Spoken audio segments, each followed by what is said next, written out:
আমিত্ব থাকবেই না। চঞ্চল মনের যে আমি, এই আমিত্ব রাখবে না। চেষ্টা করবে যতটা সারেন্ডার মোডে যাওয়া যায়। বুঝতে তো পারছো?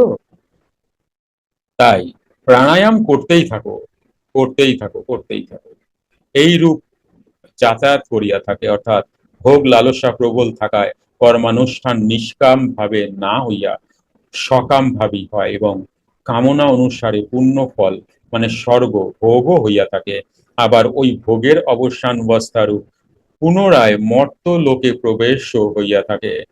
এইরূপ ঊর্ধ্বে স্থিতি এবং মর্তে পুনঃ প্রবেশ করিতে করিতে পরে স্বর্গের মানে আজ্ঞা চক্রেরও ঊর্ধ্বে গুণাতীত স্থানে স্থিতি প্রাপ্ত হইলে সেই স্থিতির আর অন্ত নাই।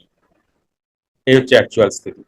তখন ওই স্থিরেতেই মনের লয় হইয়া মুক্তি প্রাপ্তিরূপ অবস্থা হইয়া থাকে। মনের লয় হইলে তখন ভোগেরও লয় হয়, কারণ মন তো নেই। কারণ মন না থাকায় ভোগ কে করে?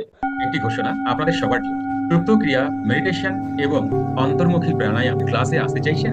মঙ্গল, বুধ ও বৃহস্পতিবার আপনার বাড়ি বসেই জুম অনলাইনে এই ক্লাসটি করতে পারবেন। সময় সন্ধ্যা ৮টা থেকে রাত ৯টা অবধি। আসুন, ক্লাসে দেখা হবে।